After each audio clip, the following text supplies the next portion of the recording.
All right, welcome to Marion, Kansas, site of the Class 3A Regional Baseball Playoffs today, where the Lions will be taking on the Marion Warriors at a homestand for the Warriors in a half hour if this game between Southeast and Bennington gets over quickly enough. This is Dale Leach for 910KINA.com, Eagle Communications, and Channel 20 tape delayed. We're happy to have Coach Tyler Conrady join us. Coach, it's been a up and down season, but successful season as you built towards the year. You started that in, what was it, late March, cold, windy, wet.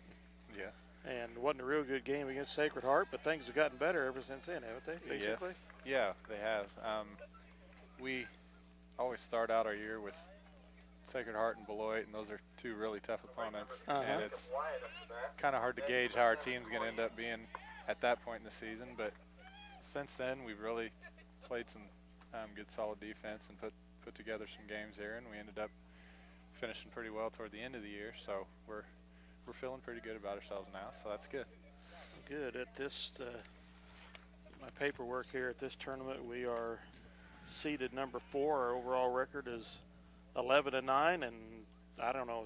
I don't know if that's the best record we've had at this stage or not. It is. It is. Okay. Yes. So that's great. Yeah.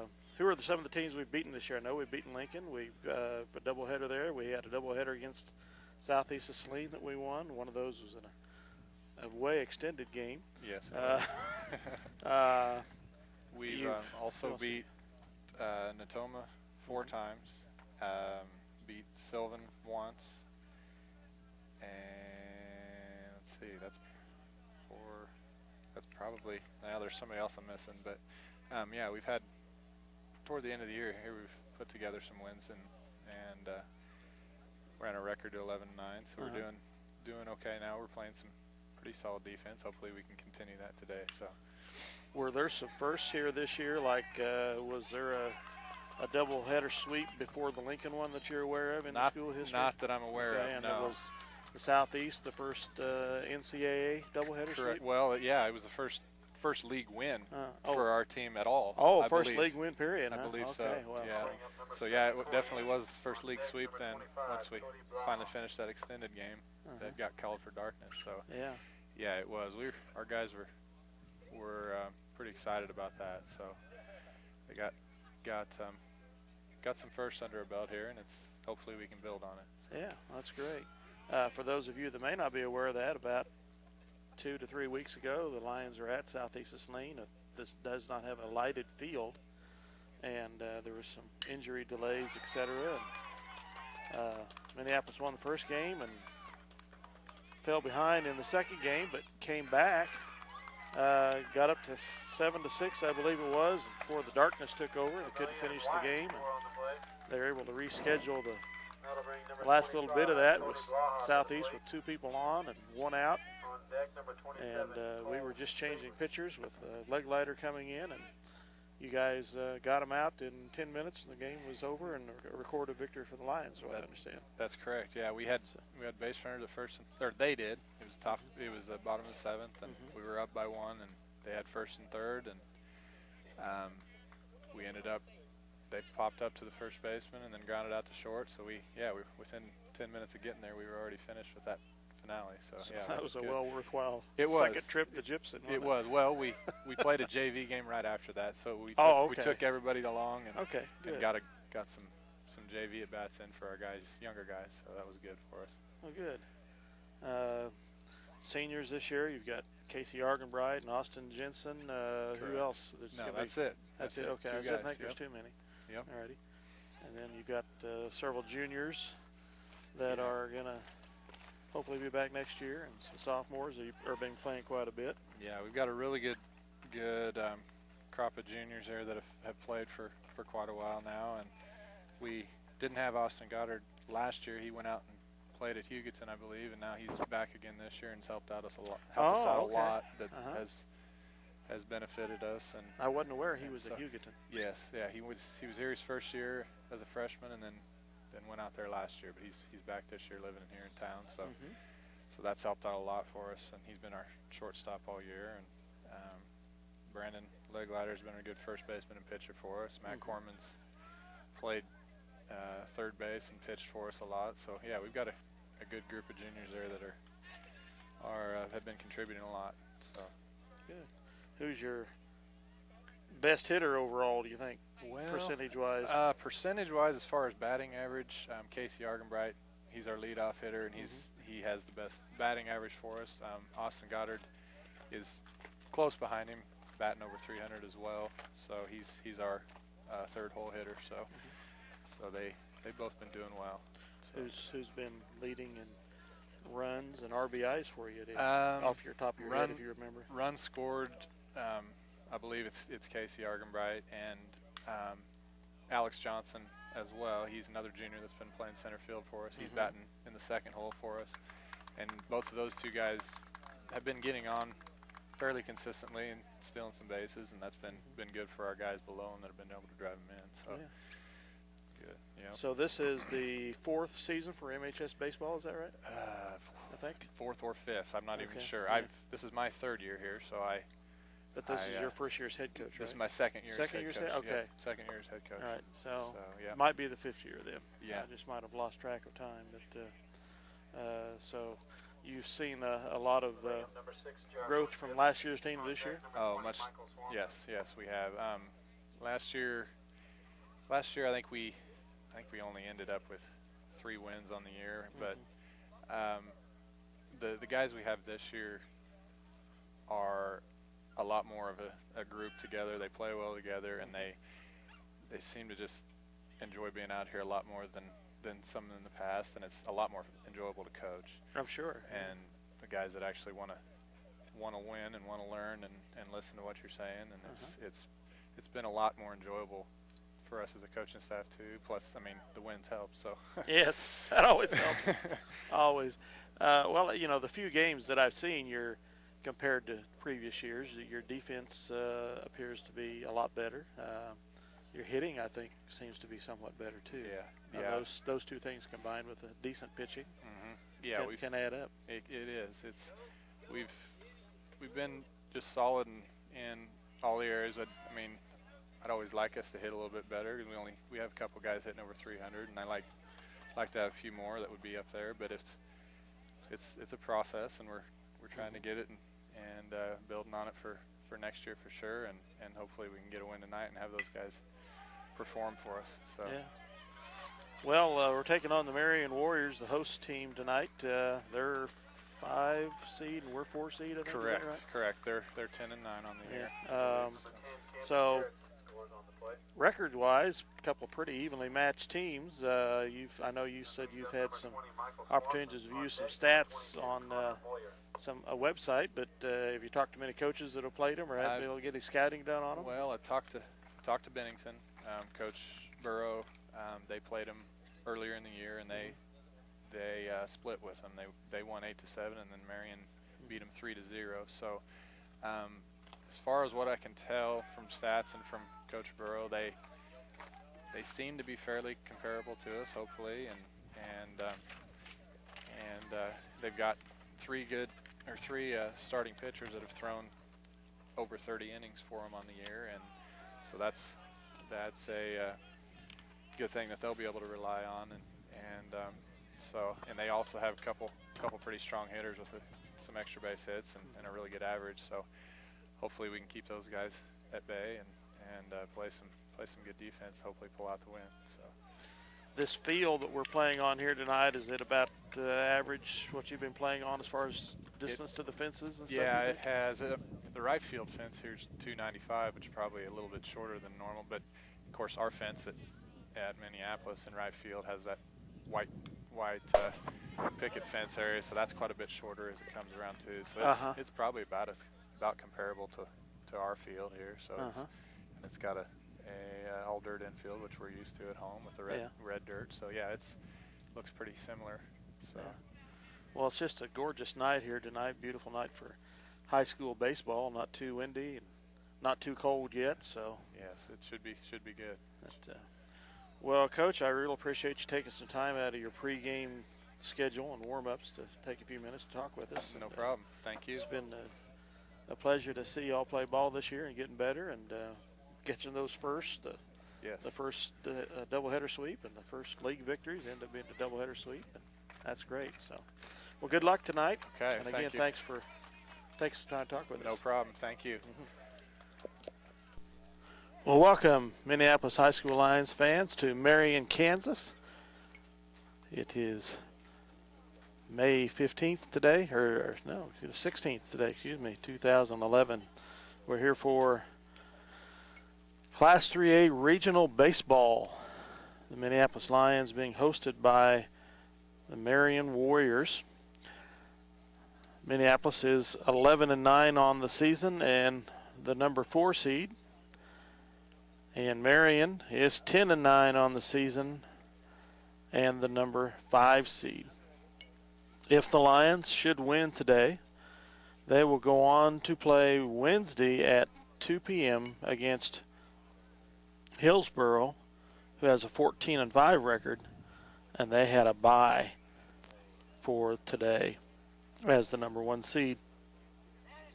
Earlier today at 2 o'clock, Beloit and Beloit St. John's beat Wilson Ellsworth by a score of 11-1, I believe it was, I was told.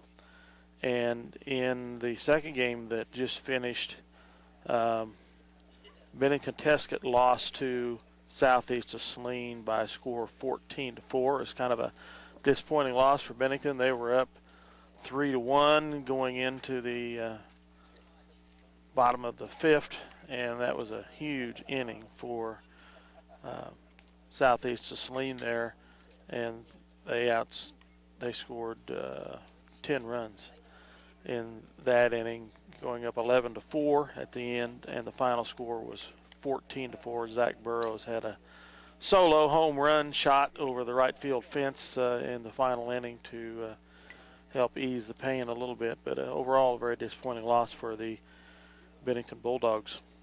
The Lions come in today with some confidence. They've had, as you heard on the interview that we had with Coach Conradi, they've had some firsts this year. I believe this is their 4th year of existence as a program. There's been some struggles growing, but they've had some kids in the program now for 3 and 4 years, and they got a good junior class. They'll be back next year, and so things are building for them. As far as first this year, they had their first doubleheader win over Lincoln, at Lincoln, and you saw that game on Channel 20, Eagle Communications, and heard that live on Channel 2. And the other first was a doubleheader victory, first doubleheader victory in the league, actually the first victory period in the NCAA, and ended up being a doubleheader win over Southeast of Saline. Lions won the first game, of course, and then came back in the second. The game was postponed due to darkness. The Lions were up in the bottom of the 7th, 7-6, and many of us thought that the game was probably over. Southeast was up 6-5 at the end of 6. Then the Lions went up by 2, got 2 runs, going up by 1 at the top of the 7th. But about a week ago, the Lions traveled down to Gypsum, Southeast of Saline, and took out that game right where they left off with 2 men on and a new pitcher coming in, 1 out. That was 2 men on for Southeast in the bottom of the 7th, and new pitcher for the Lions in that game, Leglighter, replaced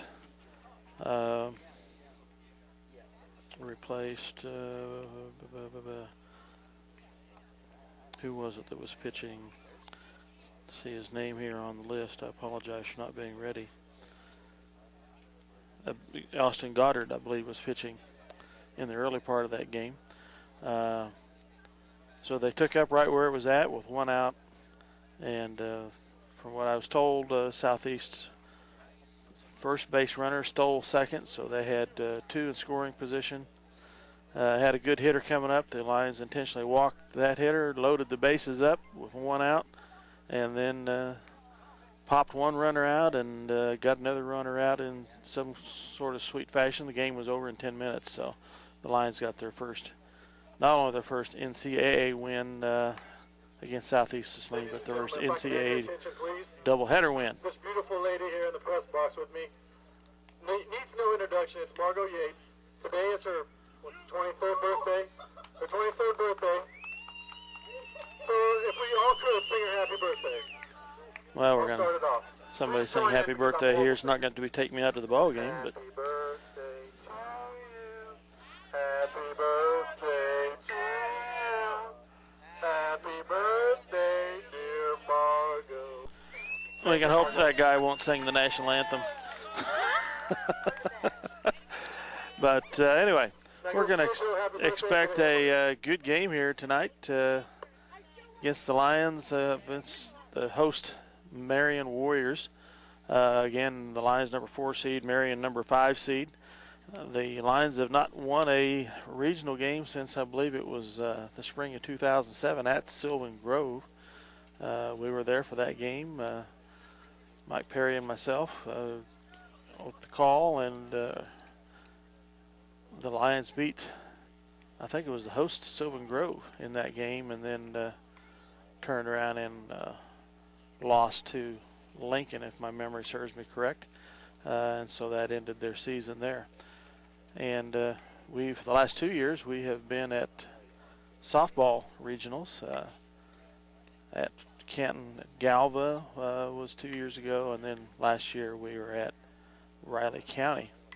This year we're giving baseball a swing. The Lady Lions were playing today at Marysville against Republic County, who they beat in a doubleheader a week and a half ago at Minneapolis. They have had some young ladies quit the team that were starters, so I don't know how that's going to how that affected them. And they also lost a starter due to injury, so I hope that didn't negatively affect them too badly, but that's an unfortunate incident there for the Lady Lions, but life must go on. This is winding down the 2010-11 year of sports broadcasting at Minneapolis High School. We started out in the fall of 2000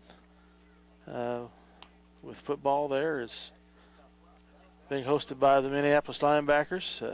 Myself, Dale Leach, ended up being joined shortly thereafter by Trace Cree, and we've gone on since then to try to broadcast as much as we can for your enjoyment. And then we got picked up with Eagle Communications 910 KINA as Eagle Communications became the cable company for Minneapolis, and since that time we've been able to broadcast the games live on www.910kina.com on the World Wide Web, and that continues to today, and also with the pleasure of bringing these games live audio on ECTV Channel 2. So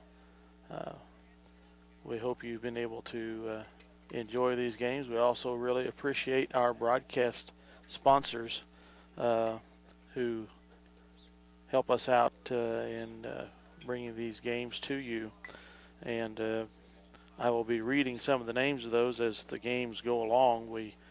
I did forget my iPod today, unfortunately, so I'm not going to have the advertisements to play, but we do appreciate fine sponsors such as C&R Plating, the Minneapolis Raceway, the Scott Osherman Agency, R&J Tax Service, Salina Spring and Axle, Jeans IGA, Brown Mackey College, Santa Fe Carpet in Salina, Lambert Insurance, Eagle Communications, and the MHS Linebackers. And if I have forgotten any, I apologize profusely. But I forgot my iPod. But the Lions are taking their warm-ups on the infield. The Marion Warriors, I think, are just beginning to complete their warm-ups. And this ball game ought to be getting underway here just any minute. The Bennington game went long by probably close to a half hour. This game was scheduled to start at 7, and it's now 7:26. So hopefully we won't be delayed too much longer. Our broadcast team this year has been Scott Osherman with me during the football season and basketball season, and also Mike Perry in basketball, and he has joined us some doing track, and oftentimes has been able to join us for a baseball, softball broadcast, but that has not worked out this spring. So I hope you all don't mind listening to me. I have apologized in the past for not having great baseball knowledge and probably all the right lingo to bring you on these broadcasts, but I'll stumble through it, and hopefully you'll be able to put up with me. Coach Conrady's out shaking hands with the umpires. They have 3 out here. I don't know if they'll be using 3 throughout the game or not, but might have 2 active and 1 as a replacement. The other Marion Warrior coach is coming to the plate. Exchange lineup cards. Get the formalities out of the way, and we'll be playing baseball. See who has the right to go on to play the number 1 seed, Hillsboro Trojans, Wednesday at 2 p.m. Again, the Lions will be trying for their 2nd overall victory in regional play here this evening against the host Marion Warriors.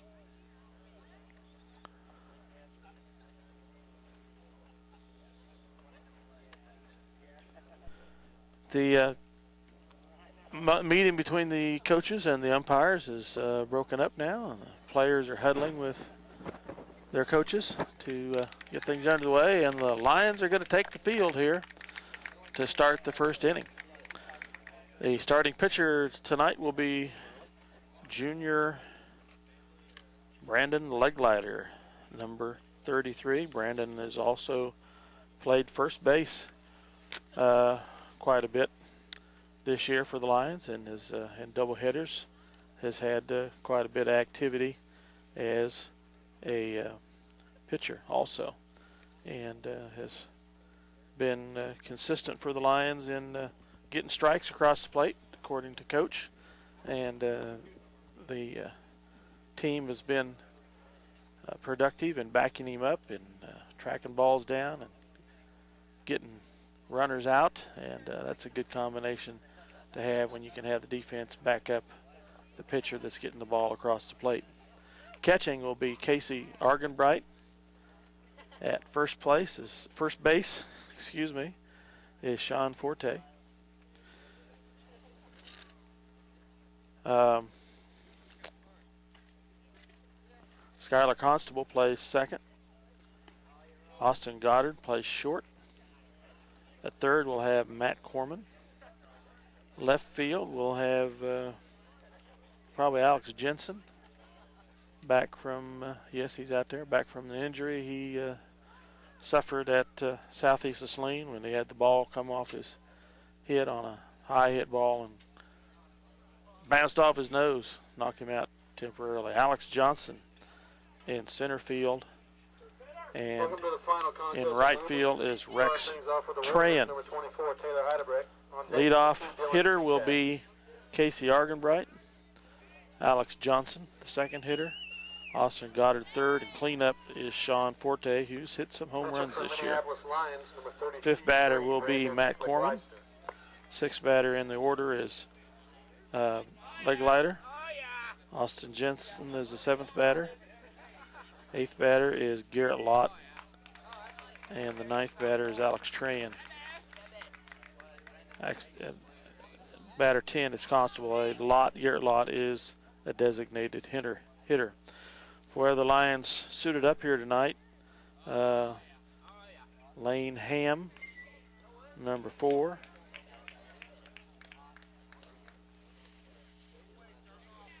And the game is underway while I'm yakking here, so I better get busy. 24 at bat for the Warriors, who is Tyler Heidebrecht, a freshman. 1-2 is the count. Inside, 3-1 is the count. To Heidebrecht. Leglider's pitch. Inside. Strike. 3-2. Full count here to Heidebrecht. Leglider's pitch. Swung on. Hit down to Corman at third base. Oh, a relay throw gets over by Forte, so that's going to send the runner on to second. So a fielding error gets a base hit turned into an extra That'll bring number 2, base. Dylan Seacat to the plate. On deck number 12, Cole Lumen.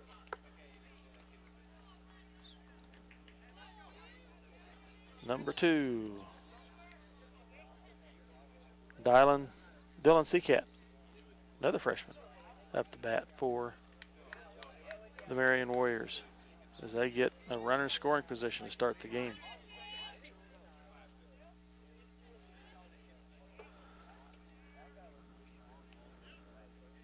Leglider takes the sign. Here's the pitch. Inside. Hit the batter. So 2 men on with no outs here to start the game for Marion. That brings up number 12, Cole Lumen. On deck number 5. Is number 12, Cole Lumen, a sophomore. So 2 freshmen and a sophomore to start out here for the Marion Warriors. And 2 men on, no outs.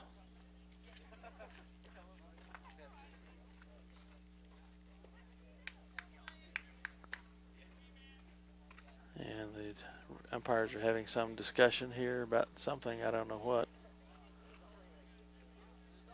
Talking to some fans out behind the fence off right field.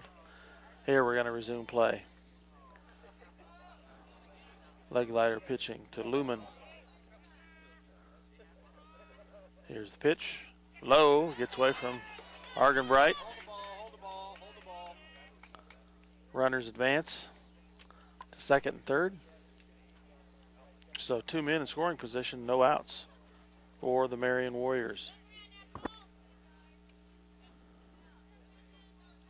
Lumen with a chance to get some RBIs here.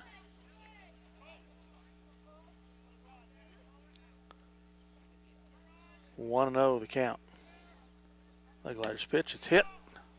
Tracked down by Corman. Relay throw to first. It's Forte, gets him out. And the runners hold at second and third. So 1 down here with 2 men on. Next up is number 5,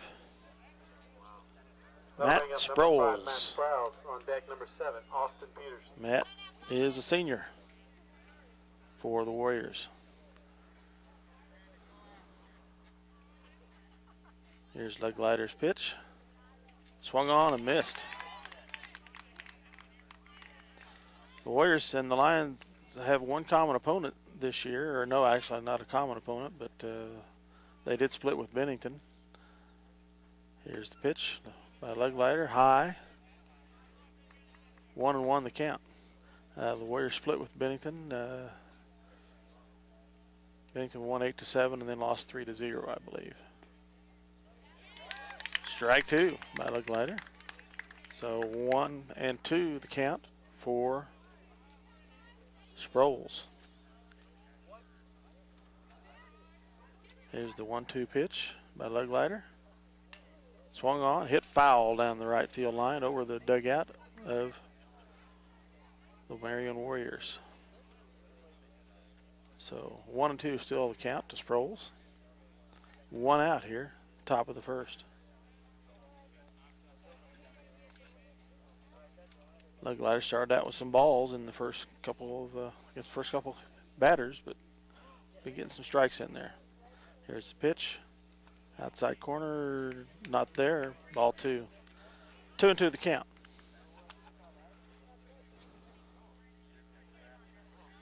Leglider takes a sign. Here's the pitch. Low. Full count now, 3-2.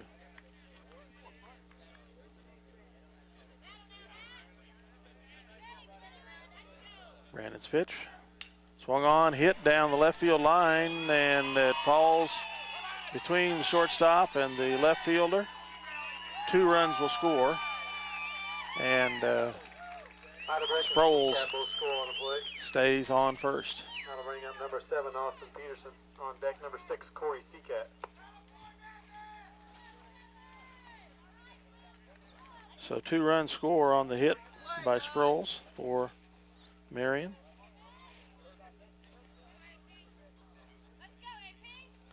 It's a well-placed ball.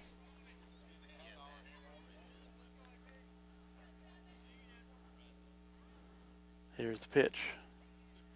Strike 1. So Sproles with 2 RBIs there in the first.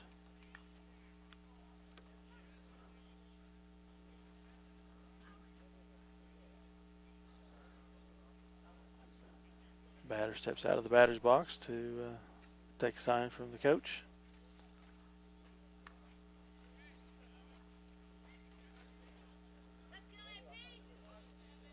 One runner on first, Sproles, who got the double 2 RBIs here for this inning.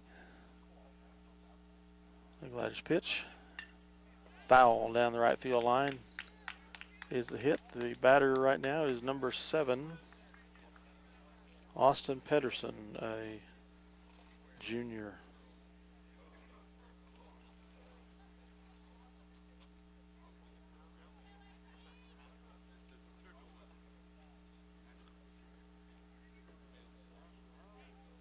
Oh, and 2 the count with 1 out.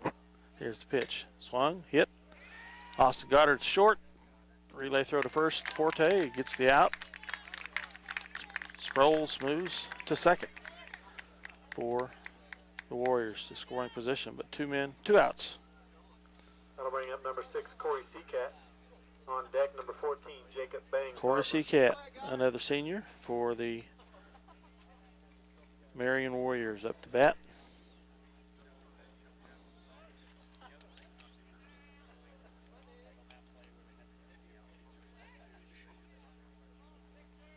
Here's the pitch. Swung on, hit, pop up to Trayan in right field, and he makes the catch. So after half inning of play, the Warriors lead the Lions 2-0 on the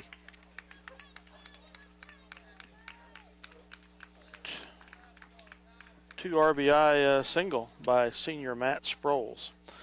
So the Lions will be up to bat with Casey Argenbright as the first batter in just a minute. Those of you that might be listening live, normally we would have some advertisements to bring you. They won't be there today Okay, the warm-ups are complete here for the Marion Warriors. Casey Argenbright comes to bat for the Lions. On deck is Alex Johnson, and Austin Goddard is in the hole. Pitching for Marion is number 10, Ethan Hett. First pitch outside, low, ball 1.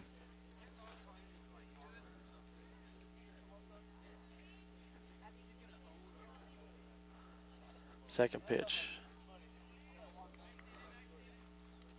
Strike is the call. So 1-1 the count to Argenbright. Here's Hett's pitch. Outside corner. 1-2 the count to Casey.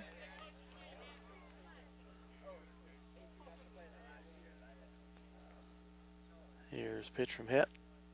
Outside and low. Evens the count at 2-2. Argenbright, one of 2 seniors for the Lions on this squad. Here's the pitch. Outside. Casey was tempted, but held off. So full count now. 3-2 to Casey Argenbright.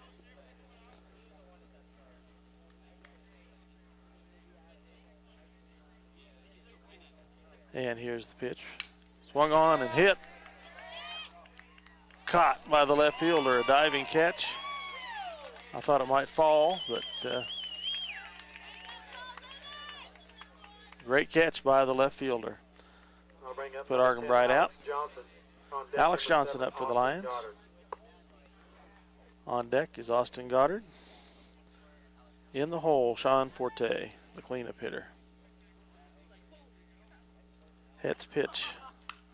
Swung on and hit by Johnson. Foul. No, did not foul. Into the left field, out of the infield dirt, and it's caught. So 2 down for the Lions here in the bottom of the first. Number 7, Austin Goddard. On deck, number 18, Sean Forte. Austin Goddard up the bat. Sean Forte on deck. Here's Het's pitch. Swung on and missed by Goddard. In the hole is Matt Corman for the Lions.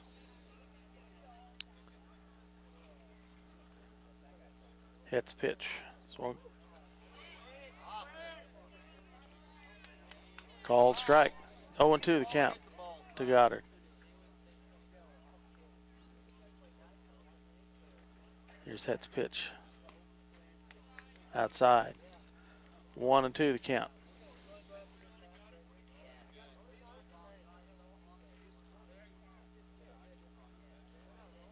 Here's Het's pitch. Low. So the count is even at 2-2 to Goddard. Lions have had 2 flyouts to start their part of the inning. It's pitch swung on and missed. Dropped, but they pick it up. That'll end the first inning with the Lions trailing 2-0 here to the host Marion Warriors. We'll be back with the second inning coming up with Brandon Legglider pitching. Again, our Warriors lead by 2. sponsors for the year. I'll just read them off to you as I've left my iPod at home. It's C&R Plating, the Minneapolis Raceway, the Scott Osherman Agency, R&J Tax Service in Salina, Salina Spring and Axle, Jeans IGA, Brown Mackey College, Santa Fe Carpet with Don Allison, the Lambert Insurance Agency, Sue Clanton, Eagle Communications, and the MHS Linebackers. This is Dale Leach, ECTV for ECTV, Channel 2, 910KINA.com.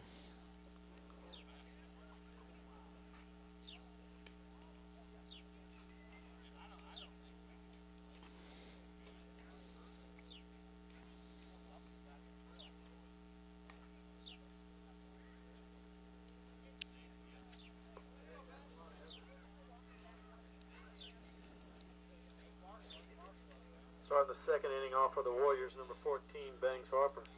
On deck, number 27, David Helmer. Warm-ups finished. Number 14 up to bat for the Warriors, Jacob Harper, a sophomore. The Gliders pitch. Swung on and hit. Caught by Constable. Relay throw to Forte. Put him out. So 1 down. Start the second. Batting now, number 27, David Helmer. On deck, number 10, Ethan Hett.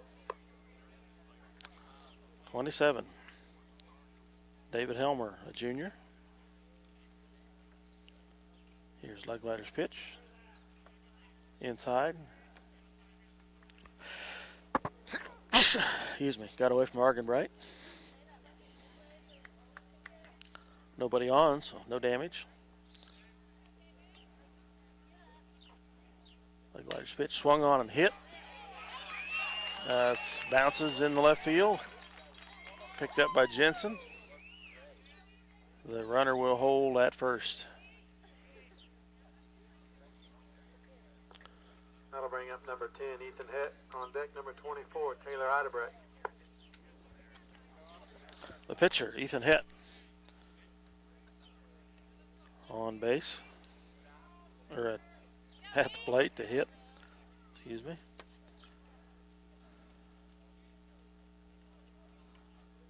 Legglider looks off the runner at first. There's one out here at the top of the second. Leg-Ladder's pitch. Outside. Arkwright tracks it down.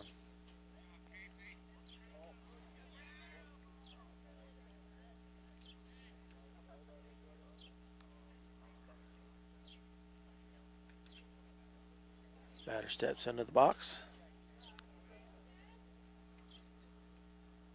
Leg-Ladder looks off the first base runner. And here's the pitch. Got away from Arkwright. It was down and low, and it's going to advance number 27 to second base. So Warriors get another runner in scoring position.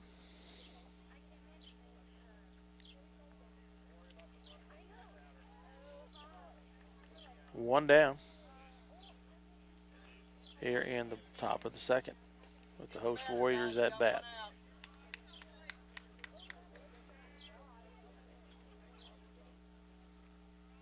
Here's the pitch. Low and outside. 2-0 the count to Het.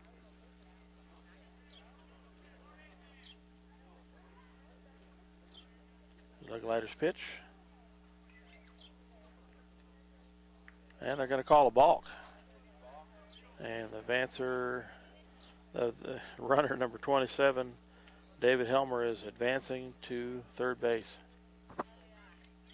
So one runner at third with one out here in the top of the second. They are using 3 umpires in this game. Home plate umpire, one behind first and one at third right now.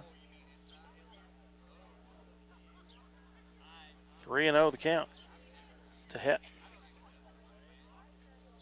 Here's the pitch. Right. 3-1 the count to Het.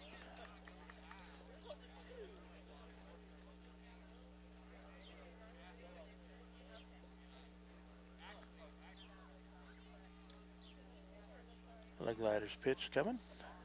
Here it is. Swung on and hit. Picked up. Put the runners out at first, but 27 scores for the Warriors. That'll bring up number 24, Taylor Heidebrecht. On deck, number 2. So an RBI for Het.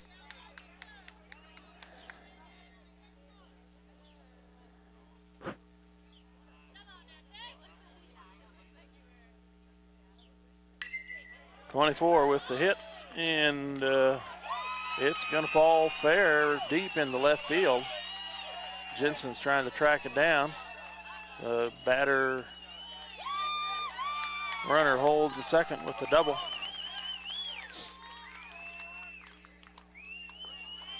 That brings number 2, Dylan Seacat, to the plate. Number 12, Cole Ruman on deck. You guys got 2 outs. Get the batter.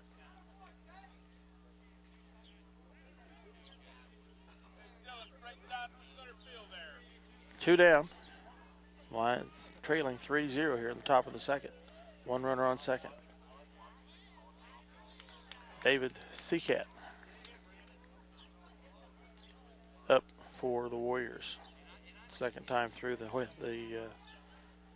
order here for the Warriors. Here's the pitch. Ball.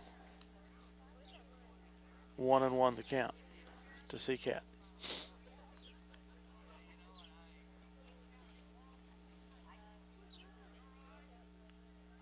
Leg-Ladder's pitch. Swung on and hit. Picked up by Goddard. Relay throw to Forte at first. Gets the runner out. So one run brought in by the Warriors here in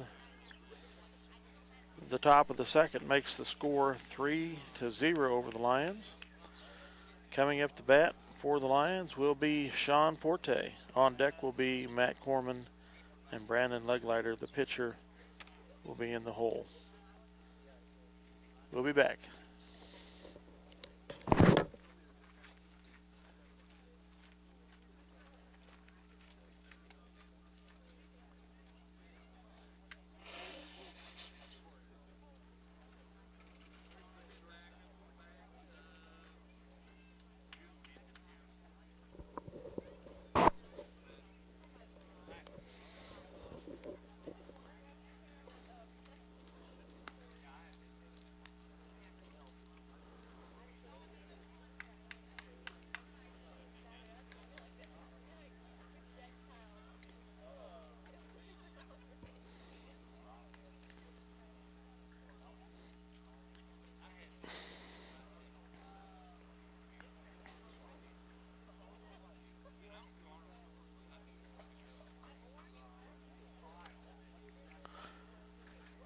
All right, welcome back to the ball field here at Marion, Kansas. The Lions are in the bottom of the second against the host Marion Warriors. Sean Forte on deck number 9. Matt Sean Corman. Forte, first baseman. Cleanup hitter. His first batting this inning. Strike one.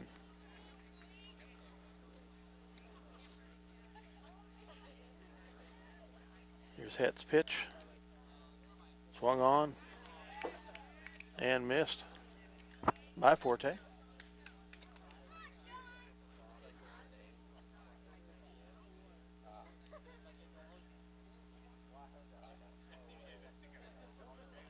Well, I think the count's 1-1 by the scoreboard. Inside, 2-1's the count. So I misinterpreted the first pitch.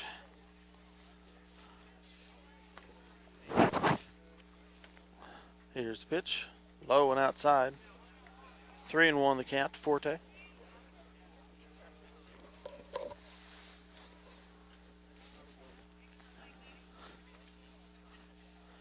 Het's pitch in the dirt. So the first runner on base for the Lions tonight is Sean Forte. With no outs. Bottom of the second. Matt Corman up the bat. Brandon Leglighter on deck. Austin Jensen in the hole.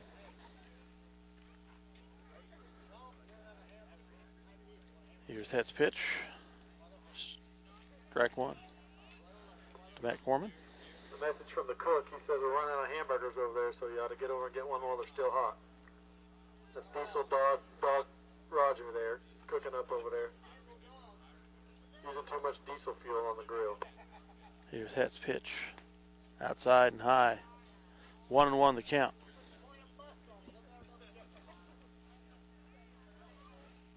To Corman.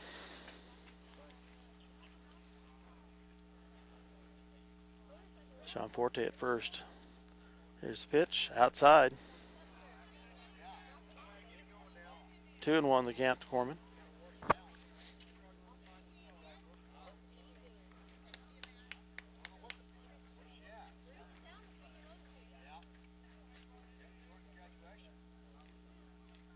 And Warriors pitch, hit by Corman, foul down the left field line. So 2-2 the count, even to Corman.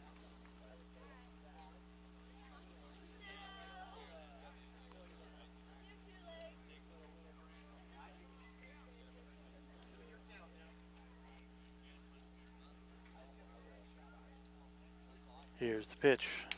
Swung on, hit by Matt. It's high, pop up into center field. The second baseman backs up and retires Corman. Forte will stay at first. So three balls hit into the outfield by the Lions tonight, and each one of them have been recorded out.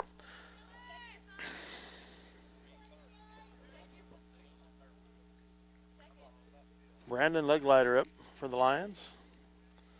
On deck, Austin Jensen in the hole, Garrett Lott, the designated hitter. Sean Forte at first. They try to throw him out to no avail.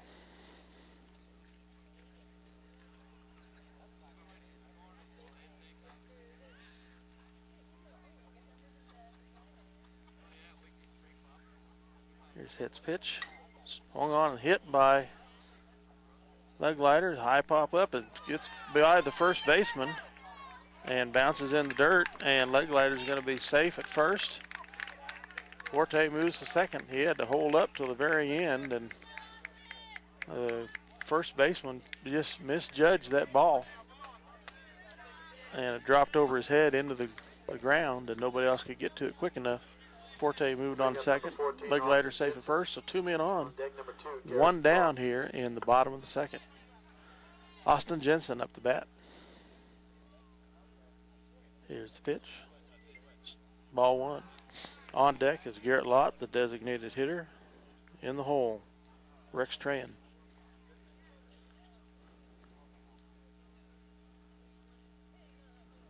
Here's the pitch. Strike one. 1-1 the count to Jensen.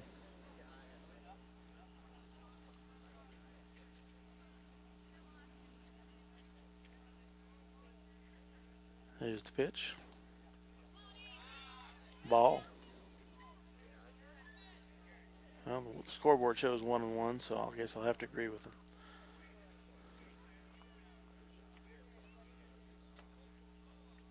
Here's Het's pitch. Swung on, hit by Jensen, caught by the third baseman.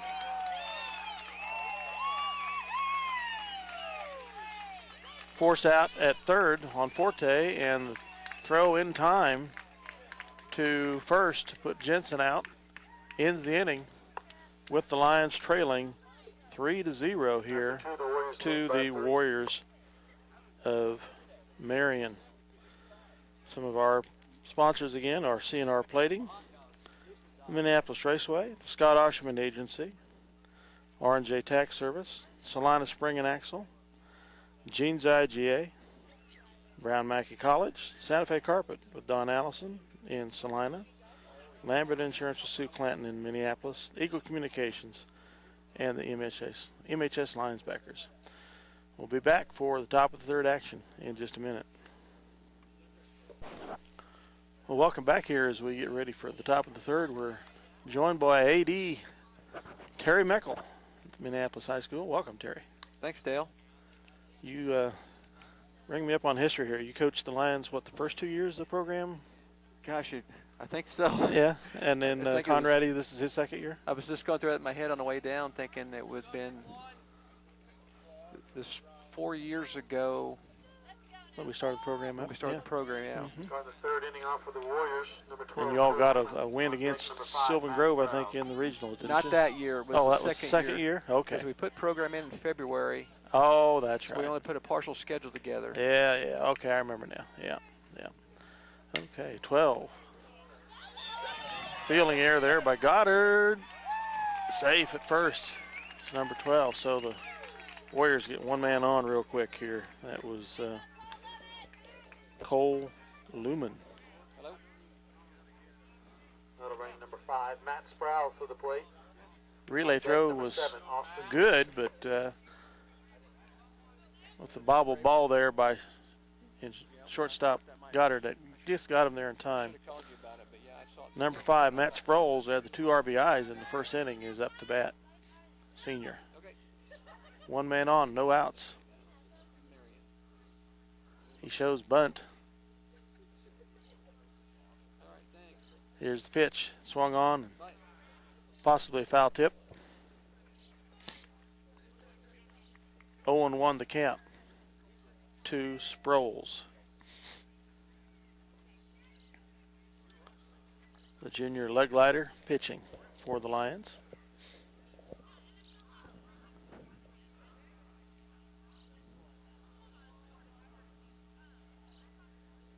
Here's the 0-1. Well, he backs off. The runner takes the lead off from first. Leg lighter looks him down. Here's the pitch. Swung on, hit by, Doggone it. He knocked it down. Didn't get by him anyway. Kind of took an odd bounce in the dirt in front of Goddard. So 2 men on, no outs here. Top of the third. I think he made the right try there to go get that short hop if he could, because that ball was hit pretty slow, and the only play he had was at first base. Mm-hmm. Just couldn't quite come up with it. It was good he didn't let it get by him. Number 7, Austin Peterson, a freshman, up to bat for the Warriors. They've got a lot of young players here today, Terry. Yeah, they do. Just going through that, they have just Swung 2 on seniors. And hit Goddard, bobbles it. Bases loaded, no outs.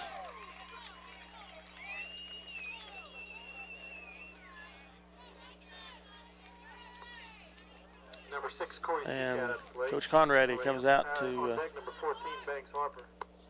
talk with leg lighter and brings the infield in for the discussion.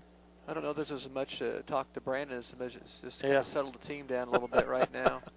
Brandon's throwing strikes and getting things that get ground balls like he needs to. And we just aren't playing real well behind him right now. Exactly, and that's one thing that Conradi was discussing coming down, is that Brandon has not thrown a whole lot of balls. He did start out with some balls here at the start of this game, but he's got some runners on. But he gets a lot of strikes across. Some of them get hit, but the defense throughout the year has been kind of good to back him up. But so far, the balls have been placed well. Had some errors here recently on fielding the ball, which has got some men on. But yeah, I'm not sure. I never can quite remember how to calculate earned run average, but I know that probably these runs are unearned. But, you know, the couple hits they have had really weren't.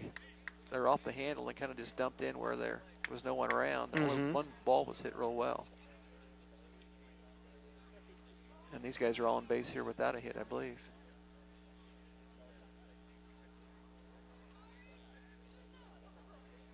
So they're up 3-0. Bases loaded, no outs, top of the third. Strike one. Again, Legleiter plays first base also in the doubleheaders that the Lions have been playing in this year. Pitchers that I've seen the Lions use are himself and Matt Corman and Austin Goddard this year. I don't know if they've used any others or not. I think Sean pitches. Sean, oh, that's right. Sean Fortes pitched well. too. Yes, I've seen that. He pitched at Lincoln, one of the games I've been to. I just blank memory. 2-1 the count. It's hit. Oh, Corman drops it. It's going to score a run.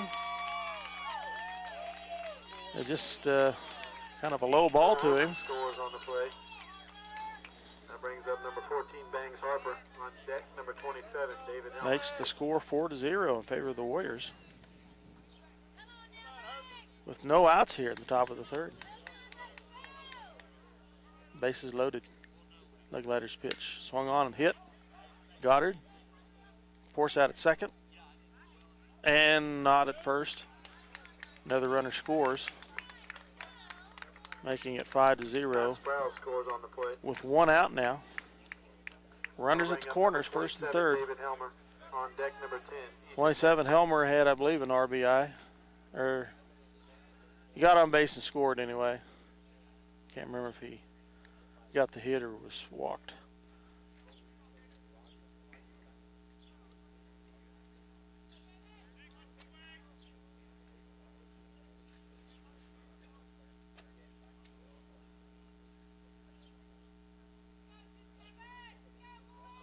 Legleiter's pitch. Steele is on. They get to second. Argenbright holds it up. Runners and two runners in scoring position, second and third. I think the wind died down, and it might be about as beautiful evening as I've seen in the hit spring. Between the third baseman and shortstop is going to score at least one runner. Runners at the corners again. Another hit that really wasn't hit hard, just hit right in the spot where well placed. Nobody was. Number 24, Taylor Heidebrett.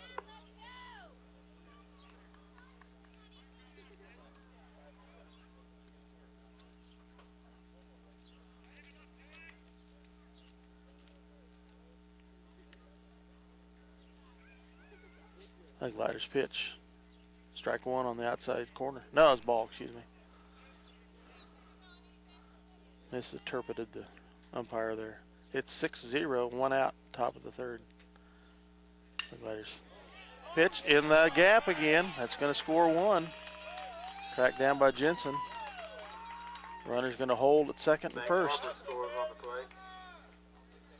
Number 24, Taylor Heidebrett at the Makes plate. the score 7-0 in favor of the Warriors. 4 runs here in the top of the third. One out.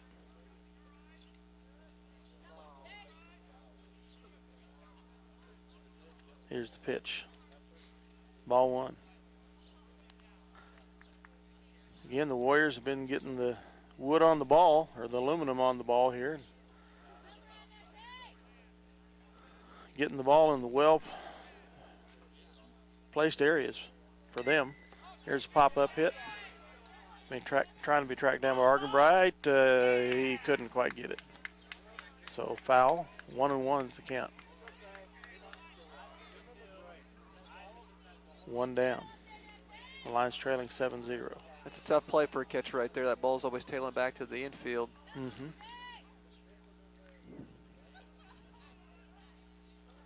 24 at bat for the Warriors. It's Taylor Heidebrick.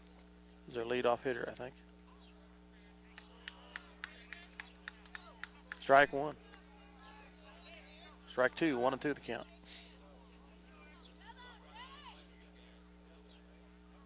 Runners at first and second. 1 out. Here's the pitch. Swung on and hit deep in the center field. Johnson gets underneath it. Holds the runners at first and second. 2 down. Now to bring number 2, Dylan Seacat, to the plate. On deck, number 12. That's what we saw there is basically what's been happening to the Lions in the first 2 innings. A lot of pop-ups that outfielders have been able to get under. Here's Legleiter's pitch. Strike one.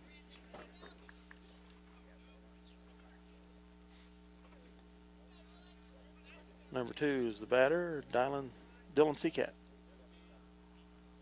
Here's the pitch.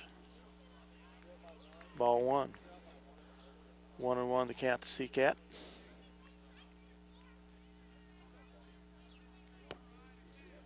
Here's the pitch by Legleiter. 2, oh no, strike. 1-2 the count.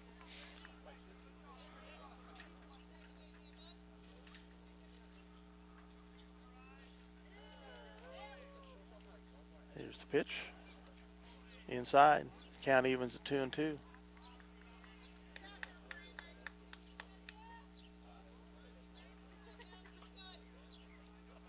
Legleiter's pitch.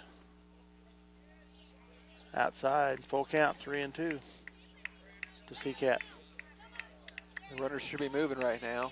The full count, 2 outs. They both take healthy leads. Swung on and missed. They're out. He dropped the ball, was going to throw him out at first. So 4 runs scored by the Warriors in the top of the third. Makes the score 7-0. I've seen the Lions come down from 5 and 6 runs this year. So they can come back, but they just need to get some offense going here, Terry. And they've hit the ball. They just haven't hit it hard yet. I think they should have some confidence that they can get this guy and put some pressure on him. He hasn't really been an overpowering pitcher. No, he hasn't. He actually has struggled a little bit with some of his control and walked a few hitters as well. So see if the Lions can't get some offense going and get some of these runs back. This is Dale Leach, and Terry Mecca will be back with the bottom of the third. Okay, welcome back to Marion, Kansas. We're getting ready for the bottom of the third. Ethan Hett still pitching for the Marion Warriors, who lead the Lions 7-0 here. Garrett Lott, a sophomore, designated hitter up to bat for the Lions. On deck, Rex Trahan. In the hole back to the top of the batting order, Casey Argenbright.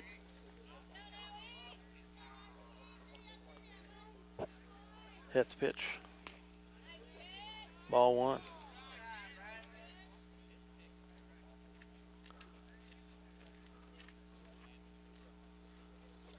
Here's the pitch. Ball 2. Be nice to get him on base and get a couple guys on to top lineup this inning. Yes, it would.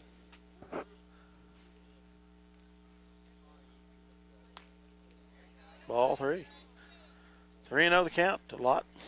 Garrett's had some injury problems so far in his young athletic career at Minneapolis, hadn't he, Terry? I know his shoulders gave him some problems last year during football and wrestling season. So.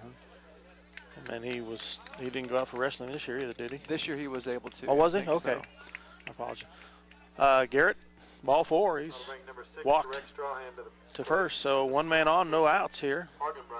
Bottom of the third. Rex Trahan up at bat. Casey Argenbright on deck. Alex Johnson in the hole. Got some good hitters coming up. Rex Trahan's been a good hitter this year, too, from the few games I've seen. At the bottom of the order.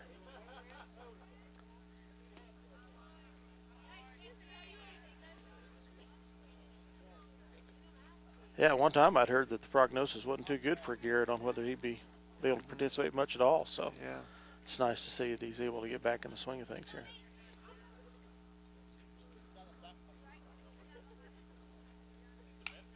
Hit by Tran, the shortstop, got under it. So another pop-up. we just can't get the timing down. We've had a lot of pop-ups to the infield. Or just over the infield that the fielder's been able to get to. One down here, one man on, Lott at first. Argenbright, top of the order, up the bat. Casey hit the ball really hard last time, but just right to the left fielder. Mm-hmm. Here's the pitch. Outside, and they got him. He dropped the ball. Oh, First baseman dropped the ball. First baseman dropped the ball, yeah. and Lott was able to be safe at first after all. Fortunate turn of events for the Lions there. They caught a lot of sleep off first base.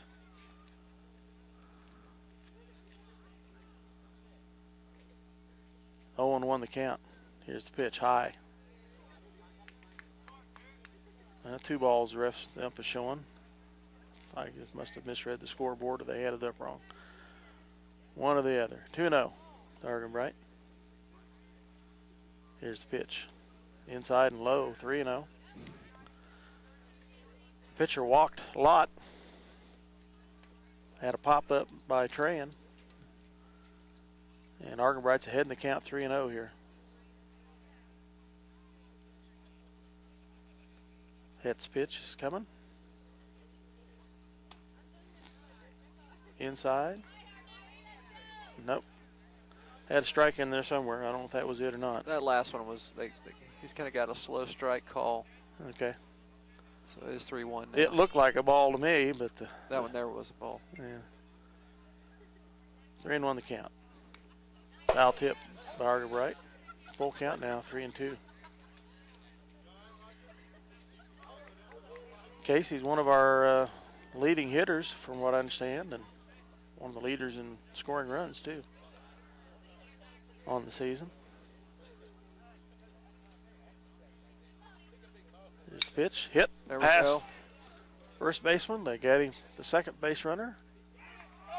Argenbright safe at first. 2 outs. That was close. Thought they had a chance to get through the middle, but that shortstop covered a lot of ground. Yes, he did. Made a nice play to get the force out. Alex Johnson up at bat with 2 down, 1 man on. Going to bring up number 10, Alex Johnson. On deck, number 7, Austin Goddard. Now, is this Casey's second or third year in the program? Do you Second. know? Second year? Okay.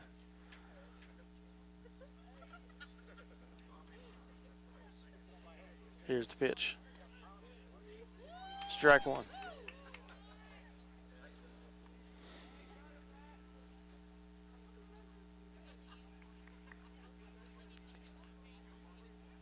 So 0-1 the count to Johnson. Pitcher staring down Argenbright there at first. Tries to throw him out. Safe.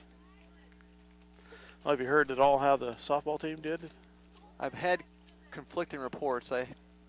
Dave Hikas thought they won, and that some of the kids had told me that they thought they did not win. So, okay. But they were getting some texts from some of the girls. So here's the pitch. Swung on and fouled down the left field line towards the Minneapolis dugout. 0-2 the count.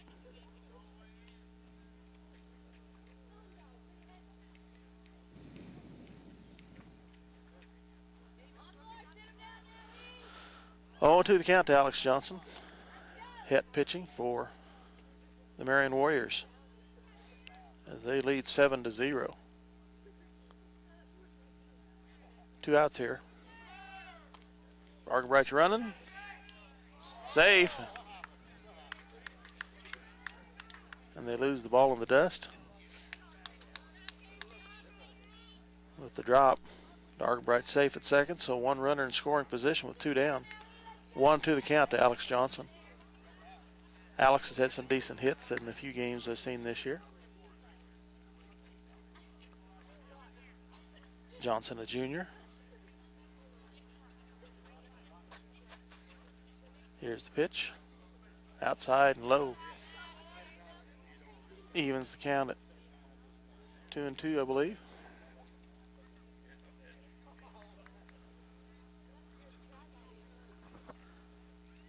And they show 1 and 2 on the board. Now there's 2 and 2 finally. Swung on, missed, but he dropped it. He's out. I guess he didn't drop it good enough. Didn't get to the ground. So the Lions strand 1. Go to the bottom of the 4th, trailing 7-0 here against the Marion Warriors.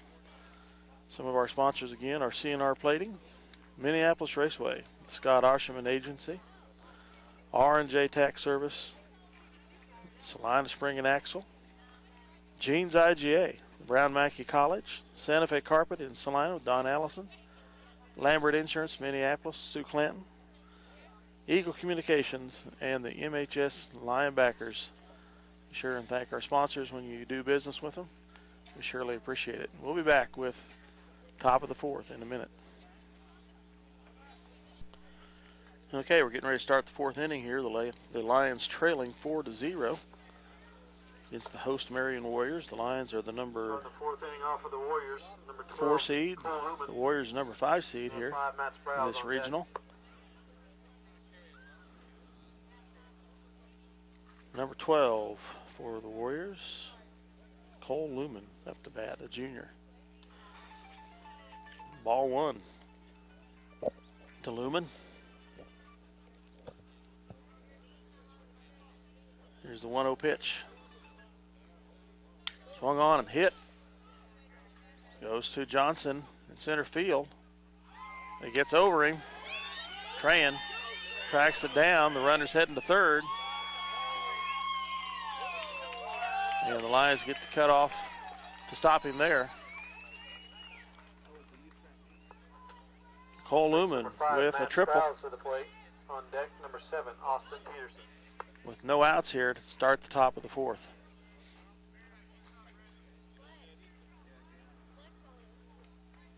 Number 5 up to bat for the Warriors, Matt Sproles. Had a 2 RBI hit there in the 1st inning. Here's the pitch. Swung on and hit through the gap again. He's going to score another runner. Jensen tracks it down. The Warriors go up 8-0. Brings number 7, Austin Peterson to the plate. On deck, number 6, Corey Seacat.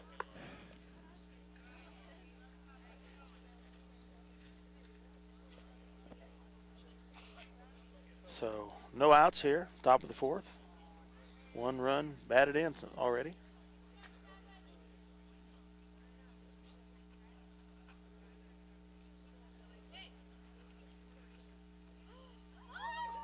Here's Leg Glider's pitch. Ball 1. That ball was hit pretty well, but the run that scored was one that shouldn't have been on there. Yeah. The Lions just find a way to kind of hurt themselves here so far tonight. A lot of well-placed hits for the Warriors. Right in the gaps. Pitch, steals on, Argan right, puts the ball out there, and I believe he's safe. Yes. Wasn't quite in time. So runner moves to scoring position at second. At bat is number 7, Austin Peterson. 2-0 the count. Swung on and hit down the left field line. Oh, Foreman's throw to first is dropped. So runners now at first and third. That'll bring number 6, Corey Seacat to the plate. Well, some days things go well, some days they don't. Yeah.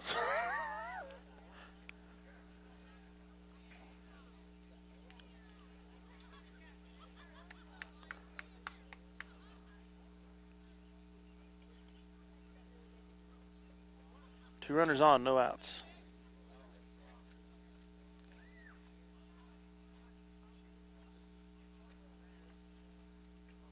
Leg Glider's pitch. Strike 1.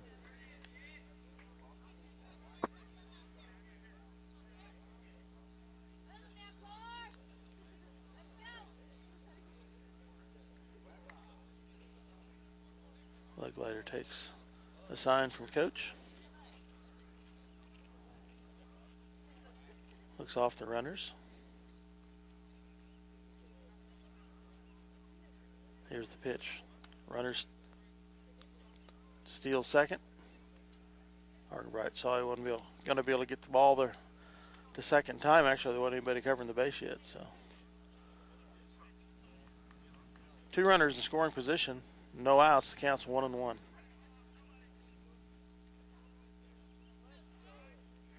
Here's the pitch. Swung on and missed.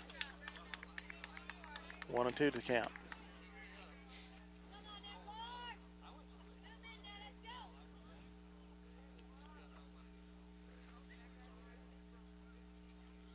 Leglider's pitch.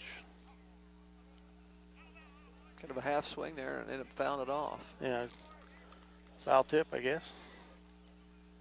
Count still 1-2, no outs. 8-0 the score.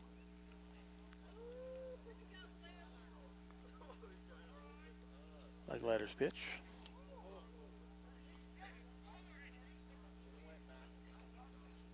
Inside, didn't hit the batter. Arkwright's able to chase it down, hold the runners at second and third.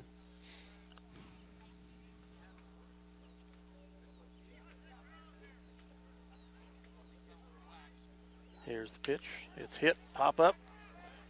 Another spot. Trey in gets it, and the runner is going to try home. Here's the relay throw. It's runner safe.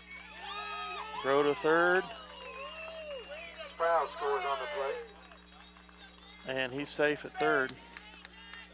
So the Warriors go up 9-1 here. Their second run scored in the top of the fourth. Now, if Marion should score another run, is the game over? No, we're the home team, so we'll always get our at-bats. Okay, all right. And it should be in the 5th inning, I believe, is when the run rule. Okay. But Rex made he made a catch, made the right play, come home, thrown home. Yep. And just didn't have enough arm to get there. None of these guys are major leaguers that can throw that ball in from the outfield to the catcher.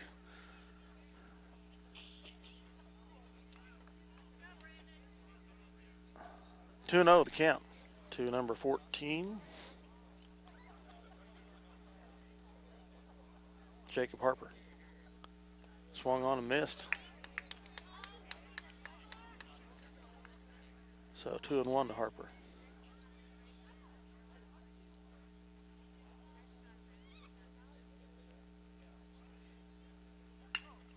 Hit over second baseman, square into the outfield. Crayon picks it up, relays it into Austin Peterson scores. That brings number 27, David second baseman. On deck number 10. Makes the score 10-0.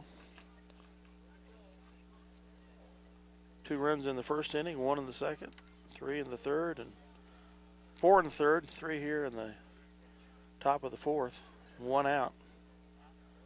And they're going to bring Matt Corman in to for relief of Leglider, move Leglider to first. Sean Forte, I believe, will probably go from first to third. You know, Brandon didn't do a bad job. It looks, you know, you look at the score, 10-0. There's a lot of batters that he got out, or should have got put out. Yeah. You know, it really adds to your pitch count when you don't make a lot of plays behind him, and he probably did throw enough pitches tonight. And now they're starting to hit a little ball a little bit harder on him. Well, again, and Coach told me that the reason he started Leglider tonight was because he throws a lot of strikes. He did. And that's what he did tonight. And oftentimes the Lions have been able to get the runners out. Mm-hmm. And that's what they were hoping for tonight. And so far, that really hasn't occurred. They have had some couple of deep hit balls that but a lot of them have just been well-placed hits up through the infield that have got men on and scored runners. 1 out. Foreman. Ball just gets by Goddard. Yeah, the Lions finished the season playing really strong defensive baseball. Oh, yeah. So a runner at first now, 1 out.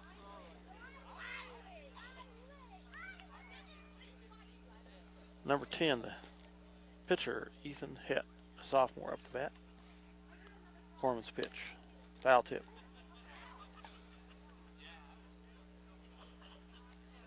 Oh and 1 the count.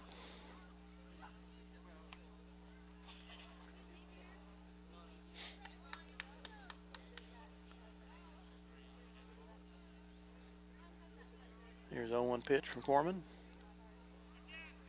Swung and missed, I believe. He did go, but the ball got away, and the runners are going to move up. Runners at second and third now in scoring position. With 1 out, that's a tough spot to keep him there. Yeah, any kind of a base hit here is probably going to score 2. 1 for sure, maybe 2. Outside, and Corman advances to home plate to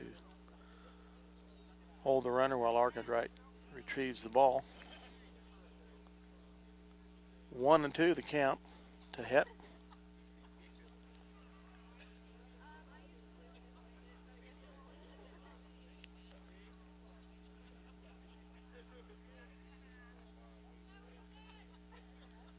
Umpires conversing with one another. Here's the play. Swung on and hit. Just got by Forte, the third. That's going to score 1 runner, and on the error, Hett, the batter, is going to advance to second. So still 2 runners in scoring position. Brings number 24, with 1 out. On deck, number 2, 4th run of the inning scored by the Warriors. 11-0 the score.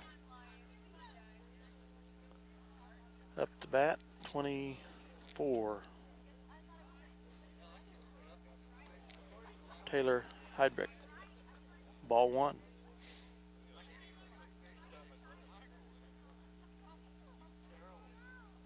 Here's the pitch. Outside. Ball 2. 2-0 the count. Foreman's pitch. Swung on and missed. Tried to get the runner sleeping at third on the leadoff, but he gets back in time.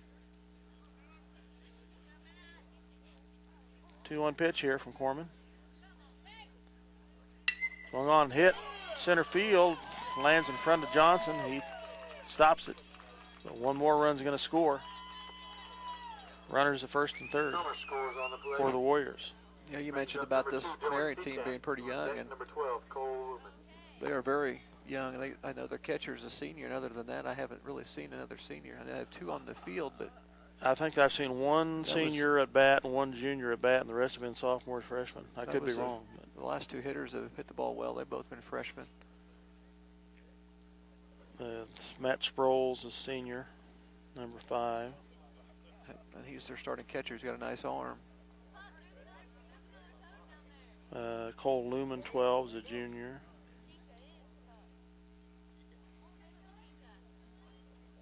Two juniors. But David Helmer, 27, their closing batter in the order, is a junior. And we were yakking, and I didn't see what happened. Tried to pick a guy off third base and got threw away. It away. Another run will score. Ethan Hett scores on the pass ball. But even these freshmen that they have, they just have great stances, and they just look like they've played a lot of ball. This freshman at the plate right now just looks real experienced up there. Number 2, Dylan Seacat.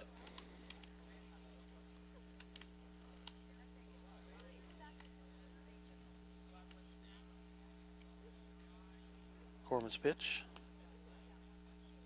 Ball 1.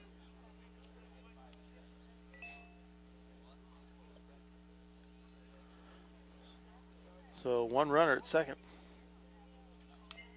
Foul tip by Seacat.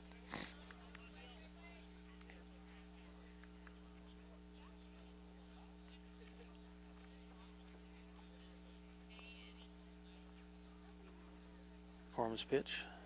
Swung on and missed by Seacat. Marion plays in the Heart of American League, starting new this year. Of course, the Otto County Bennington Bulldogs are in that league. 1-1 the count here. Outside. 2-1 the count. I believe they did split with Bennington, what Coach Conrad had told me. I know that league has a lot of baseball schools in it. So part Here's of the pitch. Goddard bobbles it. Throw to first, not in time. Runners at the corners. Schools such as Inman, Remington. Elseline's in there. Elseline. Yeah. Mound Ridge. I think Hutch Trinity. Sedgwick, Hutch Trinity, yeah. So Marion's baseball schedule has probably been a little stronger than ours this year overall. That's one of the reasons we never really can fit Bennington in our schedules, because they just play their 20 games right out of their league. Uh-huh. Here's the pitch. Inside. Strike.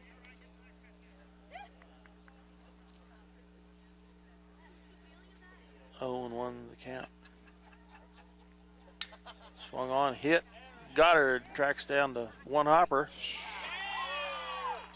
I thought he was going to first, but it's throw back to second, and the runner's safe. So another run scores. Heidelberg scores on the 7 runs this inning so far. Brings number 5, Matt Sprouse, to the plate. On deck, number 7, Austin Peterson. Number 5, Matt Sprouse. He started the damage going with the 2 RBI hit in the first inning. Corman's pitch is hit. Oh, it's going to be Deep trouble. Down the right field line. Just out of Trahan reach. couldn't get it. It's going to score 1 runner, and runners stop at second and third. Dylan Seacat scores. 1 out here. Brings number 7, Austin Peterson. 8 runs scored this On deck, inning. number 6, Corey Seacat. Now we're in a situation here where we may have just lost 3 at-bats here if we don't tighten this up, because run rules are 15 after 3 and 10 after 5. Okay, yeah. So the Lions are looking at It is 3 more outs. 15-0 right now, yes. Just they'll have to score to keep the game alive if Marion doesn't score anymore. I understand there's a rumor floating around that we might have a combination Bennington, Minneapolis American Legion team this summer. Have you heard anything about that? Actually, I talked to Todd about that a while back, and I don't know. We just haven't discussed it too much. Tyler talked to me a little bit and said he thought he had enough maybe to build a little schedule on his own or on our own. Oh, so cool. He had 12 kids that were interested in playing, and Foul tip. So something might be going on the American Legion side for Minneapolis this summer somehow. For baseball to improve and continue, the kids just going to have to keep playing a little bit in the summertime, because that's what these other schools are doing. Mm-hmm. You know, we play our 20 games, and they play 20 games, and we don't play in the summer, and they play 40. Yeah. You know, just like Corman's pitch. There you go. Struck him out. So 2 down.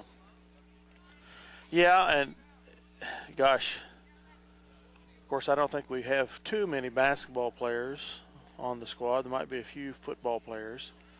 But, you know, you got 7-on-7 football drills now, and you got basketball games for quite a bit of the summer. These kids can stay busy athletically. Being a high school kid isn't what it used to be, that's for sure. Here's the pitch by Corman, inside, ball 1. Plus the basketball camps and football camps, if they're football players or basketball players, on top of the other activities that have been allowed by CASHA rules in the last 2 summers. The coaches are allowed to coach them for about 6 weeks in the summertime after the state track meet. And so they basically have a practice a week, and then they have leagues that they can get coached in their leagues. Corman's pitch, hit, foul. Does that, I know it's increases the athlete's abilities, should anyway, but does it wear on them mentally just competing that much? You know, I think what you're going to see, and this is just an opinion of mine, that maybe I think at a school like Minneapolis, you're going to have kids probably not pick 3 sports, which we need them to play 3 sports, because they just don't want to spend their summer doing this every night. They want to, you know, they're maybe 2 nights a week's all they want to commit to. They've got life too, and they want. There's a hit. big kid. Constable tracks it down. Relay throws there in time. In the inning, finally, with 8 runs scored by the Warriors that inning, makes it 15-0. And as Terry has indicated, 15-run rule could bring it down here for the Lions if we don't get some runs scored here in the next 3 outs. But go ahead, you were saying some good thoughts there. Well, I think a lot of that was pressure from like larger schools when you talk about 5As and 6As, when they've got 1,500 kids to pick from. It doesn't take taking 15 kids out of that group to play a summer baseball team, or 5 kids or 7 kids to play a summer basketball league. Doesn't impact all the sports the way it does at Minneapolis High School and Bennington High School and that. So when it came down, we weren't that excited about it, and I'll tell you, our staff wasn't really that excited about it either, because it's, it really presses them to stay busy all summer, and and not that they don't love what they do, it's just that we all love to have some family time and you bet, and some time away from all of it as well. And there's probably no extra coaching dollars for that either. No, there's not. It's all done. It's all done on their own, and all those trips to Salina and all the hours they're going to spend at camps and stuff like that, will be done at their expense. So that's the state of high school athletics anymore. Yes, it is. It's but I'm sure if a few years go by, it might be revisited. Who knows in the Casher rule meetings? Seems like when things get put in, they never get. They never go out. away, huh? But, Austin Goddard at bat for the Lions, 3rd in the batting order. Lions need to get some offense going if this game's going to continue. Het is still pitching for Marion.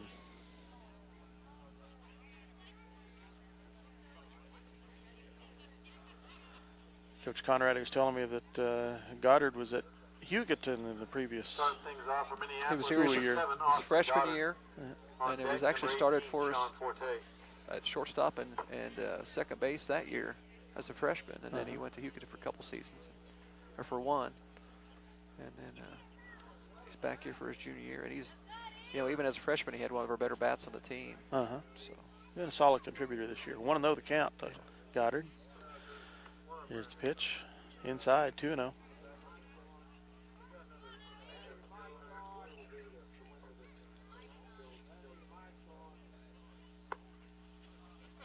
That's the throw.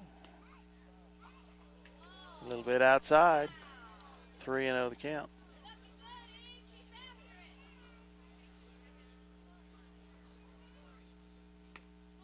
Inside, ball 4.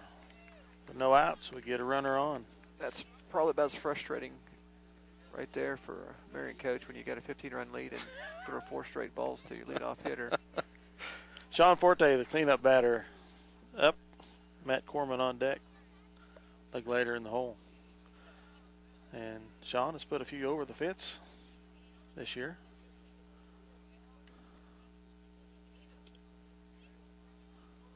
Here's the pitch. Out. Side corner, strike 1.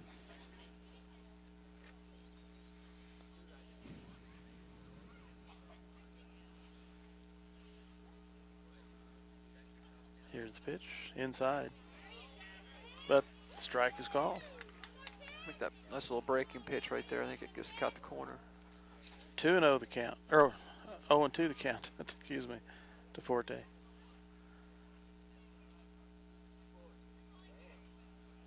1-2 now.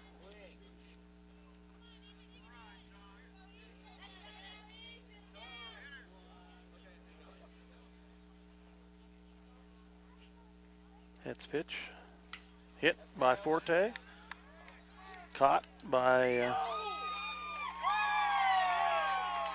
the second baseman. Relay throw to first, catches the runner Goddard. So a double play.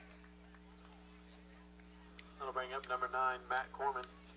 Matt Corman, the junior, Number 33, Brandon. up for potentially the last out of the season for the Lions, with the Lions trailing 15-0 here in the bottom of the 4th. Hits pitch. Pop up. Caught by the third baseman. That ends the game. So the Lions will end their season at 11-10. That's probably our best record. That's absolutely our best record. Best record of the 4 years we've been playing ball now, or whatever it's been, 4 to 5. Had a sweep of Southeast this year. Yeah, two first. Sweep out, 2 first league wins and a first NCAA sweep. First ever double header sweep period against Lincoln, wasn't it? I believe so. And so a lot of advancements have been made. It's sure hurts to lose, and hurts to lose big, but they don't have anything to hang their heads in shame about. It's thanks to the seniors Austin Jensen and Casey Argenbright, and we'll hope for some improvement out of these guys as they get ready for next year. Terry, appreciate you helping. Thanks for all your work, Dale. You're welcome, and hope you've enjoyed these broadcasts on ECTV Channel 2 and Channel 20. Dale Leach and Terry Mecco are going to sign off. Good night, folks.